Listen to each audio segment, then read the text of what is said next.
जब भी झूठा आरोप लगता है तो आपका पुलिस से वास्ता पड़ता है और यह सभी झूठे आरोपों के बारे में सच है, चाहे वह आरोप रेप का हो, चोरी का हो, मारपीट का हो, मर्डर का हो। आपको पुलिस द्वारा पूछताछ करवाने के लिए एक बार पुलिस के पास जाना ही पड़ता है। यह दो परिस्थितियों में संभव है, या तो आप पुलिस के द्वारा गिरफ्तार कर लिए जाते हैं या कोर्ट आपको जब अग्रिम जमानत देता है तो उस समय आपको यह निर्देश देता है कि आप पुलिस की इन्वेस्टिगेशन को ज्वाइन करें। तो पुलिस की इन्वेस्टिगेशन ज्वाइन करने के लिए भी आपको पुलिस के पास जाना पड़ता है और पुलिस आपसे पूछताछ करती है। तो यह बहुत महत्वपूर्ण हो जाता है कि पुलिस को आप क्या बताएं और क्या ना बताएं। आपके पास उपलब्ध कौन सी जानकारी आपके खिलाफ जा सकती है और कौन सी जानकारी आपके पक्ष में उपयोगी हो सकती है। किसको पुलिस के द्वारा दुरुपयोग किया जा सकता है और किसका दुरुपयोग नहीं किया जा सकता है। इससे पहले कुछ सामान्य बातें आप समझ लीजिए। इंडियन एविडेंस एक्ट के सेक्शन 25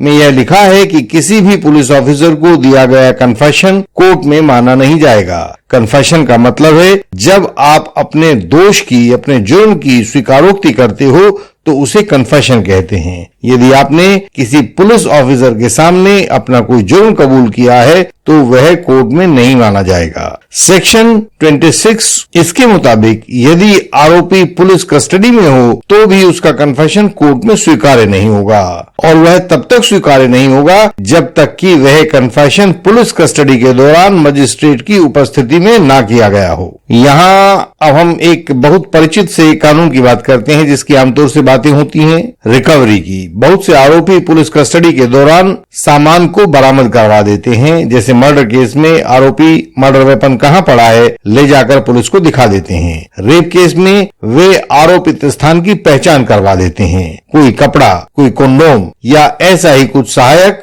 सामान पुलिस को बरामद करवा देते हैं। इसे कानूनी भाषा में रिकवरी कहते हैं। सेक्शन 27 इंडियन एविडेंस एक्ट के अनुसार पुलिस कस्टडी के दौरान दी गई इंफॉर्मेशन के आधार पर जो भी आर्टिकल यानी वस्तु या वेपन यानी हथियार बरामद होते हैं तो इंफॉर्मेशन जिसके आधार पर रिकवरी हुई है वह चाहे कन्फेशन हो या ना हो वह उस आरोपी के खिलाफ इस्तेमाल की जा सकती है। तो सामान्य नियम यह बनता है कि जो भी बात पुलिस को बताएंगे वह कोर्ट में साबित नहीं की जा सकेगी, लेकिन यदि आरोपी द्वारा दी गई जानकारी के आधार पर कोई चीज, हथियार, औजार आदि मिलता है, कोई वस्तु मिलती है तो वह जानकारी आरोपी के खिलाफ पढ़ी जाएगी। तो यह कानूनी बात हुई। अब आपको कानून से परे की बात बताते हैं। जैसे ही कोई आम आदमी पुलिस आईओ के सामने जाता है उसकी जबान उसका कहा मानने से मना कर देती है और वह पटर पटर चलने लगती है। उसमें से शब्द झड़ने लगते हैं तो आपको पता भी नहीं चलता कि आपने क्या बताया और कब बताया, जबकि सब कुछ बात पुलिस आईओ के कानों में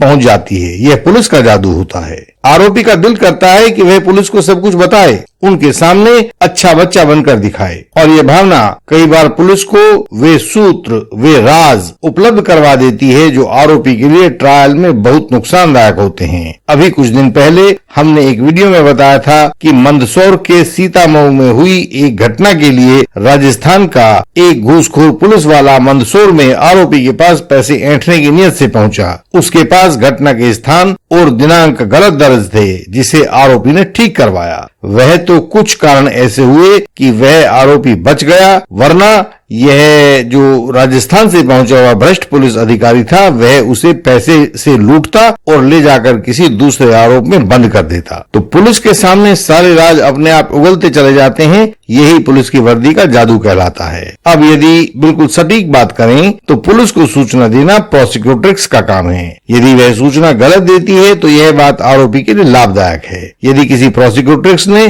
स्टेटमेंट अंडर सेक्शन 164 सीआरपीसी में आरोपित रेप का आरोप 16 तारीख को होटल नाइट लाइट में लगाया था, जबकि असलियत में वे लोग वहां 24 तारीख में गए थे, तो इस हालत में उसका बयान जो 16 तारीख का है और बिल वगैरह जो वहां से बरामद होते हैं वे 24 तारीख के हैं। सीसीटीवी फुटेज भी 24 तारीख का है। कैसा भी जज हो, कैसा भी पब्लिक प्रोसिक्यूटर हो, आरोपी का कुछ भी नहीं बिगाड़ पाएंगे। अतः कानून का अधिकतम लाभ लेने के लिए आरोपी को बस यह स्टैंड लेना चाहिए कि समय बहुत गुजर गया है, इसलिए मुझे ठीक से याद नहीं है, जबकि होता इसका उल्टा है। प्रोसिक्यूट्रिक्स काफी कुछ बातें भूल चुकी होती है, उसे पूरी डिटेल्स याद नहीं होती, बहुत सी तारीखें, बहुत सी जगहें उसे घालमेल में याद रहती हैं, वो कुछ धुंधला सा याद रख पाती है। और ऐसे में आरोपी महोदय आते हैं और प्रोसिक्यूट्रिक्स की भूल पर उनका हृदय दया से भर जाता है। वे अपना रिकॉर्ड देख देख कर पुलिस आईओ को सब डिटेल्स उपलब्ध करवा देते हैं। ऐसी दया और ममता से बचें। ये दया और ममता आपके ही खिलाफ पुलिस रिकॉर्ड पर ली जाएगी और ट्रायल के दौरान आपके खिलाफ इस्तेमाल की जाने वाली है। तो जब भी कोई फैक्ट याद करने की बात आती हो तो पुलिस आईओ को विनम्रता पूर्वक यही कह दें कि साहब बहुत समय हो गया है, कैसे बताऊं कि किस दिन क्या हुआ था,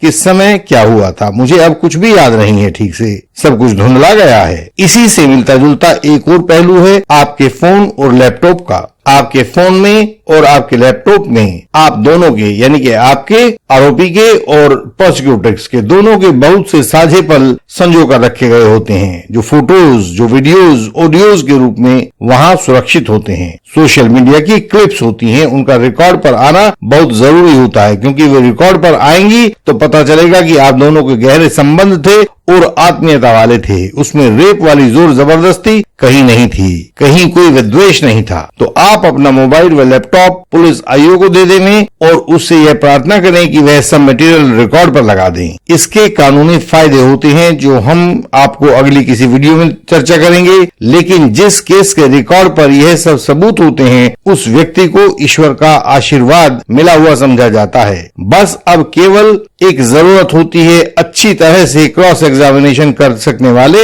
एडवोकेट की। यदि एडवोकेट ने उस मटेरियल को इलेक्ट्रॉनिक नियमों का प्रयोग करते हुए, जिसमें से सेक्शन 65B इंडियन एविडेंस सबसे प्रमुख है, उसका प्रयोग करते हुए यदि अच्छे से कोर्ट के समक्ष प्रस्तुत कर दिया तो आपकी विजयश्री आपके कदमों में आ गिरती है। यदि आपके एडवोकेट अनुभवी हैं तो वे इस अवसर को अपने हाथ से जाने नहीं देंगे। हम एक बार फिर समझाते हैं, हालांकि केस को जज साहब डिसाइड करते हैं, लेकिन उसको करवाने वाले आपके डिफेंस काउंसिल ही होते हैं। वो इस तरह से अपना क्रॉस एग्जामिनेशन रखते हैं, अपने आर्ग्यूमेंट्स रखते हैं, आपकी स्टेटमेंट अंडर सेक्शन 313 CRPC करवाते हैं कि जज साहब को केवल आपके केस और उसकी सच्चाई पर ही यकीन होता है। उन्हें लगता है कि प्रोसिक्यूट्रिक्स ने आपको जबरदस्ती गलत तरीके से फंसा दिया है और यह सब करवाने वाले आपके एडवोकेट होते हैं, उनका अनुभव होता है। आपके डिफेंस काउंसिल का अनुभव बहुत मूल्यवान है। आपने देखा होगा कि अनेक छोटे छोटे केस भी कई कई साल तक कोर्टों की धूल फांकते रहते हैं। उनके मूल में उनके वकील साहब की चूक ज्यादा जिम्मेदार होती है, जो अपने मुकदमे को गलत सलत दिशा में जाने से रोक नहीं पाते हैं, जो क्रॉस एग्जामिनेशन को सटीक और ठीक ढंग से नहीं कर पाते हैं, उसको बहुत बेधन वाले तरीके से नहीं कर पाते हैं, पियर्सिंग क्रॉस एग्जामिनेशन नहीं कर पाते हैं, उनके लिए छोटे छोटे केसेस भी जी का जंजाल बन जाते हैं और आरोपी को वो बहुत समय तक उसमें फंसाए रखते हैं। यदि आप भी कुछ मुश्किल का सामना कर रहे हैं तो हमें बताएं, हम आपकी सहायता करेंगे और आपको सही दिशा में गाइड करेंगे। हमारे पास लगभग पूरे भारत से सहायता के लिए केसेस आते हैं, जानकारियों के लिए फोन आते हैं, व्हाट्सएप मैसेजेस आते हैं और हम पूरी मेहनत से दिन रात एक करके सहायता उन लोगों तक पहुंचाते हैं जिन्हें इसकी आवश्यकता है। हमारी वेबसाइट है indianlegalsystem.org। आप इस वेबसाइट पर जाकर पढ़ें, बहुत जरूरी जानकारियां आपकी सरल भाषा में दी गई हैं, उन्हें समझें, क्योंकि आपकी शिक्षा और आपका ज्ञान यही इस लड़ाई में आपके हथियार हैं। हमसे संपर्क की जानकारी नीचे डिस्क्रिप्शन में भी आपको मिलेगी। आओ हम सब मिलकर इस असत्य को, झूठ को, पाखंड को हरा दें। इस YouTube चैनल को लाइक, शेयर और सब्सक्राइब करें, बेल आइकन को प्रेस करें। इसकी हर एक वीडियो में आपको झूठे आरोपों के जाल के खिलाफ कुछ न कुछ विशेष बात बताई गई होगी। इन बातों को अधिक से अधिक लोगों तक फैलाएं ताकि झूठी शिकायतों के इस इंद्रजाल को मिलकर नष्ट किया जा सके। बहुत लोग हमसे संपर्क करने में हिचकते रहते हैं और इससे उनका महत्वपूर्ण समय नष्ट हो जाता है। मैंने देखा है कई ऐसे आवेदक हमसे बात करते हैं जो अपने समय को नष्ट कर चुके हैं प्रोसिक्यूटर्स के बयान दर्ज हो चुके हैं, गलत तरीके से इन्वेस्टिगेशन हो चुकी है। यदि वो हमसे पहले संपर्क करते तो शायद हम उनकी उन केसेस में सहायता कर सकते, लेकिन अब महत्वपूर्ण समय जा चुका है। इससे पहले कि आपके केस का महत्वपूर्ण समय भी चला जाए, आप एकदम से हमें संपर्क करें। व्हाट्सएप नंबर आपको स्क्रीन पर दिखाई दे रहा होगा। हम आपसे अगली वीडियो में फिर मिलेंगे। तब तक के लिए प्रणाम।